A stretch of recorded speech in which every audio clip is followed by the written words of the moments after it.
Ayan dito guys, number 11. Switzerland has adopted neutrality as its primary foreign policy. What geographic implication can be considered a valid reason for this? Ayan. Geographic implication. Bakit siya guys neutral? Wala siyang pinipili. Hindi siya pumapanig sa kahit kaninong bansa. A. It is former colony of a neutral country. B. It is one of the European countries protected by democratic nations. C. It is landlocked country surrounded by nations with conflicting ideologies. D. It is bounded by countries advocating socialism that is against its constitutional principle. Dito ang keywords po natin ay geographic implication. Guys, hindi siya letter A. Ayan, hindi siya letter A. It's a former colony of a neutral country. Kasi wala hindi siya na-colonize, guys. Hindi siya na-colonize, no? Never po siya na-colonize ng any country. It's always been an independent state or country. Si Switzerland. Tanggal din si letter B. It is one of the European countries protected by democratic nations. Hindi naman kasi siya nakadepende sa protection ng ibang countries, guys. Okay? Letter D, it is bounded by countries advocating socialism that is against its constitutional principle. Mali din yan. Answer po natin dito ay letter C. It is a landlocked country surrounded by nations with conflicting ideologies. So ipakita ko yung ano guys, yung map niya. So ito si Switzerland. Kapag landlocked, ibig sabihin niyan napapaligiran siya ng land, okay? Ayan, wala siyang ano, 'di ba? Wala siyang seas or ocean diyan. So ayan, andito si France, Germany, Austria, Italy. And sobrang malalakas yan na country, guys, 'di ba? So hindi siya mas okay na neutral lang siya si Switzerland na wag siya pumanig sa kahit anong bansa. Kasi nga mas secured or mas safe pa siya kung hindi siya papanig diyan. Okay, next question po tayo, number 12.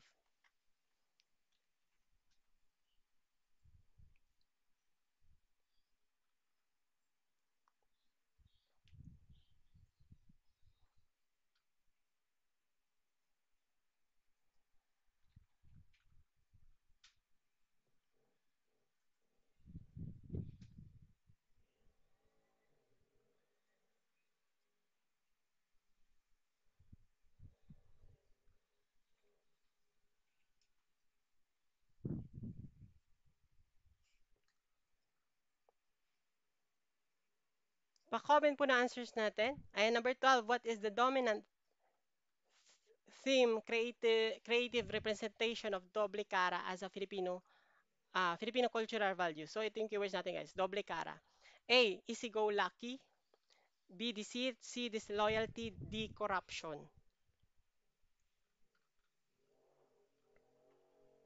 Ay, sorry, na-open ko siya, guys. Ayan, doble cara, keywords natin, deceit po. Yung easy-go-lucky, yan yung relax lang. Relax attitude lang yan or yung carefree. Carefree lang po. Pero yung doble carry kasi hindi yan carefree. Tapos yung disloyalty naman, hindi rin. Although pwede siyang it might involve, 'di ba? It might involve in some cases, pero hindi. More on sa ano yung disloyalty yung parang pagiging traidor, ganon guys, yung cheater, ganon siya. So yung corruption hindi rin. Hindi rin 'yan. So answer natin dito ay deceit. Kasi yung deceit guys, ang ibig sabihin kasi ng doble cara, may two sides siya or dual identities. May dalawang personalidad siya. Yung isa, anong tawag dito? Nag-pretentious yung isa, guys. Tapos, pag nakatalikod na siya sa kaibigan niya, iba na naman yung ugali niya doon. 'Di ba? So, ganun siya. May two-face, 'di ba? Tinatawag nating two-face. So, deceit. Okay, deceiving. Okay, next question po, number 13. Ay, bakit wala akong 13? Nawala si number 13. Okay, si number 14 na pala, guys. Number 14. So, itong question na to, hindi siya nawawala, guys. Ito talaga. Pabalik-balik to. Every season na lang siya nandun. Every season siyang present.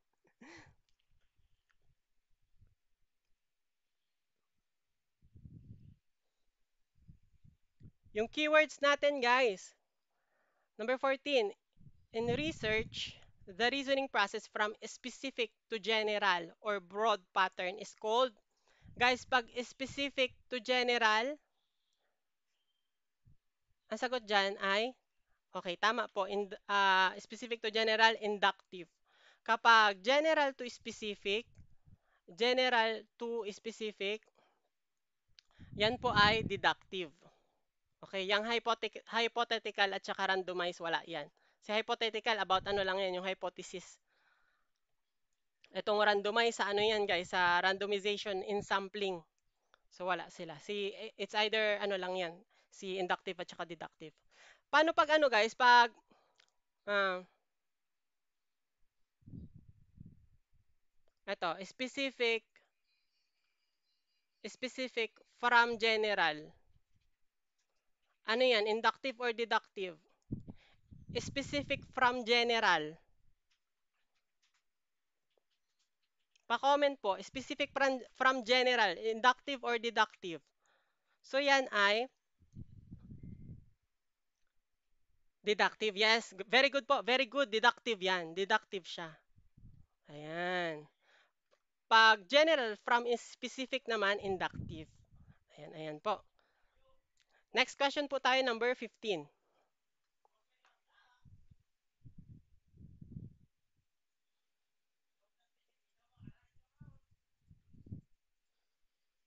So itong mga question na to pang final coaching talaga to, pang final coaching talaga to ng major social studies. So ito talaga yung mga nagabalik na ano na question. So sana bumalik siya ulit ng next season. This March pala, sana bumalik siya ulit.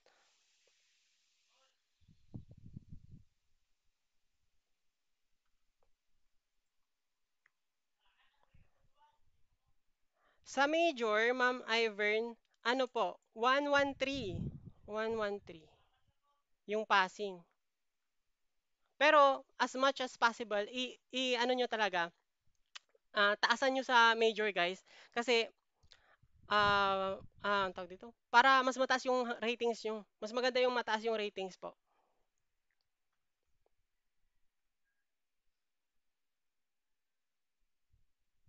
Ito madali lang to guys.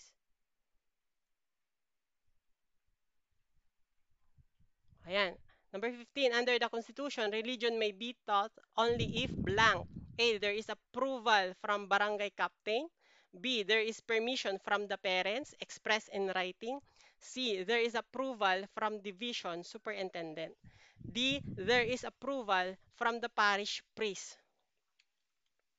Keywords natin, religion may taught.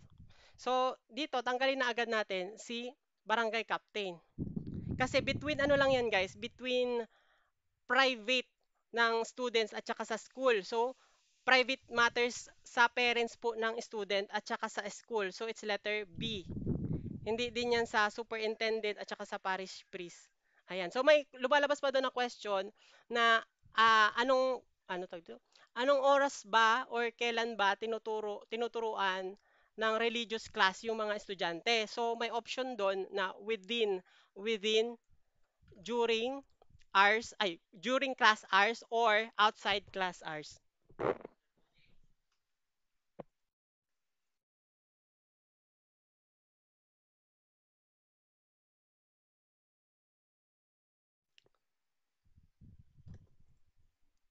Within class hours. Ayan, within class hours po. Hindi outside class hours. Okay, next question po, number 16.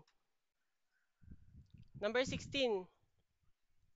Prisoners from the city jails nationwide are complaining about the detention room that they are occupying. They feel that they deserve better facilities. What does the Philippine Constitution prescribe regarding penal facilities? Letter A, well ventilated and fully furnished rooms. B, state-of-the-art penal facilities. C, penal facilities not under subhuman conditions. Anong nangyari sa pen ko? Bakit nagsusulat-sulat siya? Letter D, fully air-conditioned room. So pag odd one out method Ay, cancellation method pala. Pwede natin gamitan ng cancellation method. Kasi ito namang ano, fully furnished rooms, grabe naman, sobrang bongga naman. Tapos yung fully air-conditioned rooms talaga. So tanggalin na natin yan. Tapos state of the art, tanggal din yan, no? Parang luxurious siya. Dito ang answer natin, penal facilities not under subhuman conditions. So ito po yung resibo natin according sa Philippine Constitution nung Section 19, guys. Ay, Article 3, Section 19. So, dito tayo sa pangalawa lang. Dito lang tayo mag-focus sa pangalawa. The employment of physical, psychological, or degrading punishment against any prisoner or detainee, or the use of substandard or inadequate penal facilities under uh, under under subhuman conditions shall be dealt with by law. Andyan. So, dapat hindi naman siya yung makahayop na kulungan. Dapat yung makatao naman siya. Okay, next question po, number 17.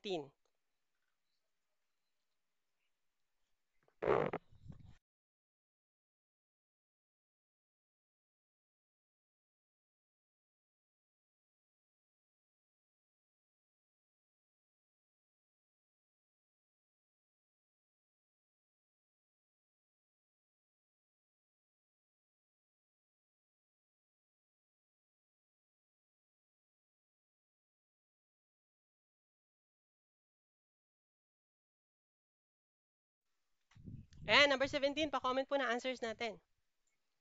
Number 17, what would result if people start to believe that their leader rules by divine right? And divine right po. And his words are laws. So kung anong sinasabi niya, yun yung nasusunod. Yun yung law. A. Absolute monarchy. B. Aristocracy. C. Constitutional monarchy. D. Oligarchy.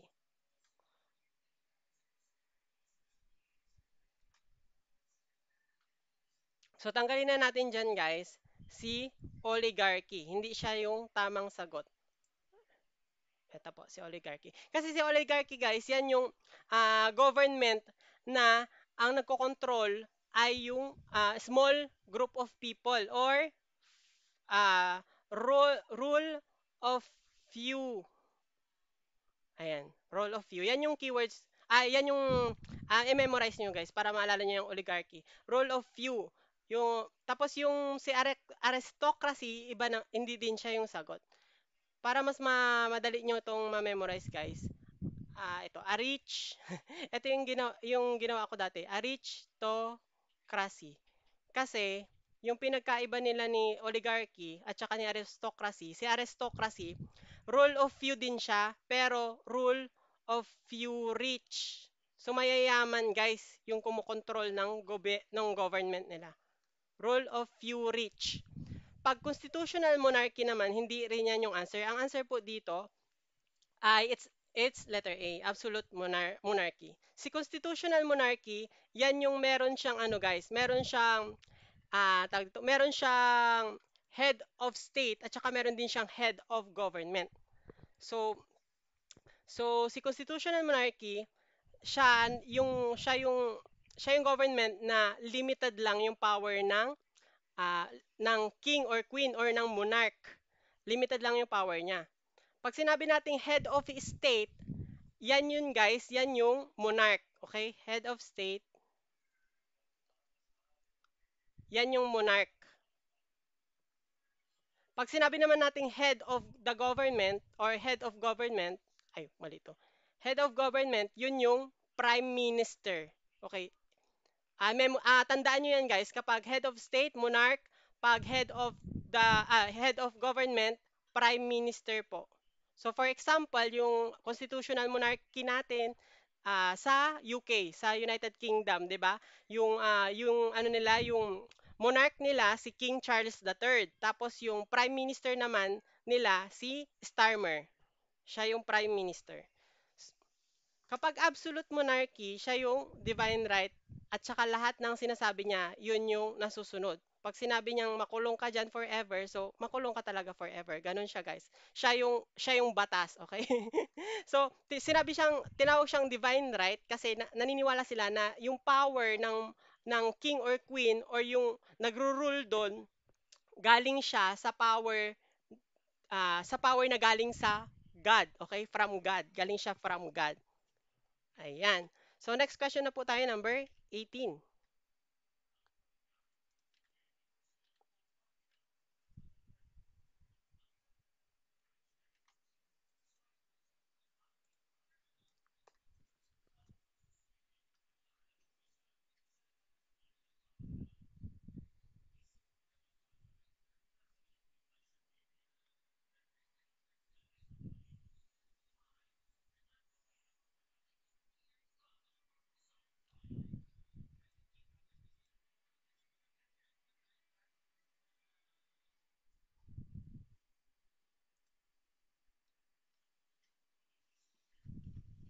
Pa-comment po na answers natin. Ayan, pa-comment po. Mataas siya, mahaba siya masyado.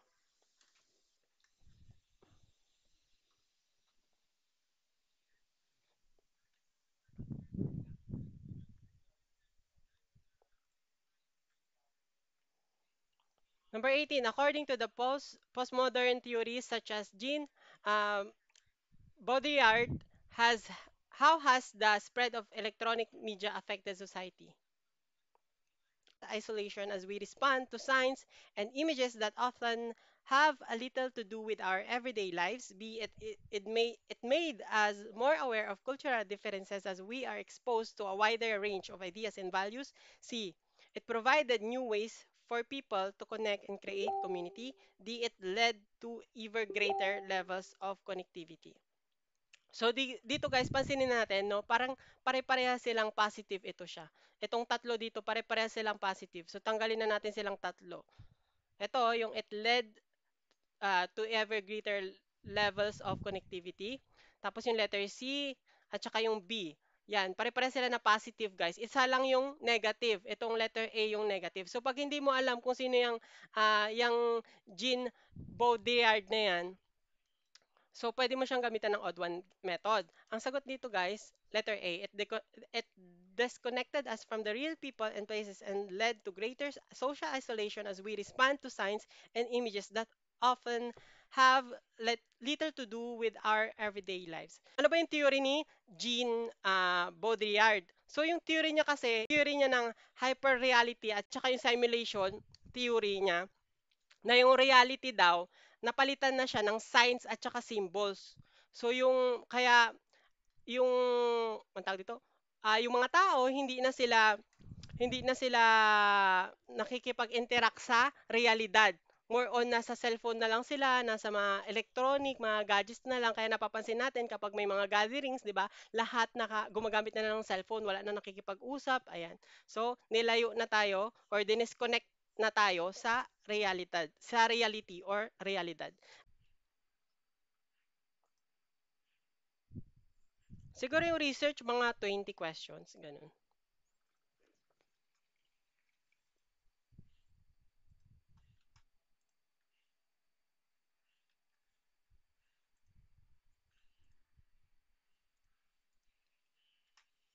Ayan guys, ganito yung major natin. Para siyang iba-iba siya. May parang science din.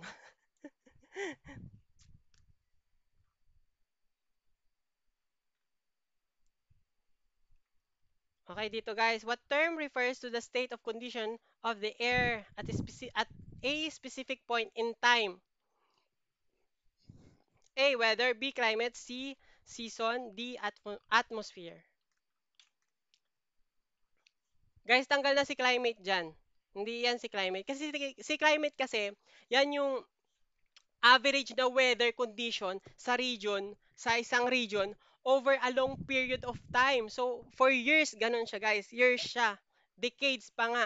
Hindi lang siya at a specific point of time na pag sinabing at a specific point of time yung lumilipas lang siya, yung saglit lang pwedeng maiba agad. Hindi rin siya, so ang sagot dito guys, it's letter A. Weather. So, kaya nga 'di ba sinasabi nila, weather lang. Kasi mabilis lang siyang magbago, guys. Mabilis lang mag-change yung condition ng air. Dito hindi rin siya season kasi yung season yan yung ang tawag to, may pattern siya. Pag season kasi may weather pattern siya. For example, yung summer, winter, ganun. Hindi rin yan atmosphere. Ayan. Okay po, next question, number 21. So, ito yung nakakalito guys, yung number 21, kasi may ibang materials na iba yung sagot dito. Iba-iba yung sagot.